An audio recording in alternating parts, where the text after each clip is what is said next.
Hello my dear friends, here at this point of time we are going to understand the usage of the, what did I say? Usage of the, THE, right? What we are going to understand here? We are going to understand the usage of the, please understand it. We have understood lots and lots of its uses, but let's understand one spectacular usage, and that is very important to understand. I'm going to write an example which you need to understand, which you need to write it down, right? Please understand it carefully. It is very important to understand. If I say he went towards the northeast,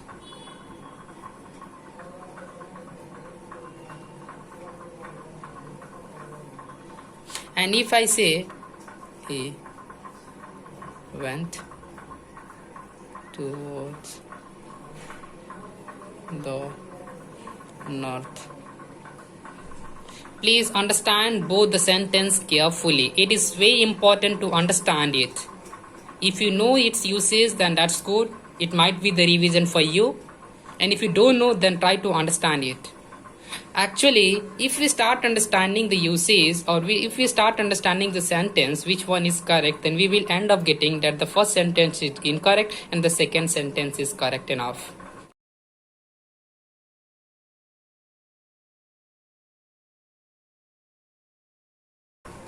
Now, as we have understood that the first sentence is incorrect and the second sentence is correct, so what's the reason behind it? Let's understand it. Let's understand it in a great detail.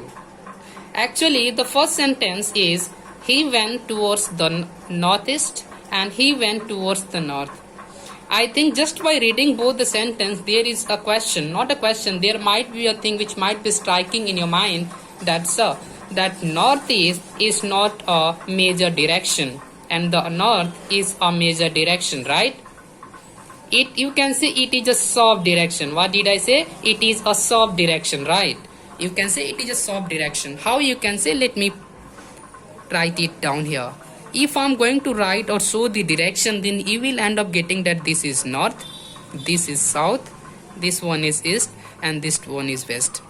So if you wanna say someone that it is north, then you can east, this is north, you can say. But if you wanna say somebody is standing here, then what's his position? So what will be your answer? You will have to say, so this is a standing, sorry for that, he is standing northeast, he is standing northeast, he is standing towards the northeast, or he is going towards the northeast, right? There might be a question, right? So what is that?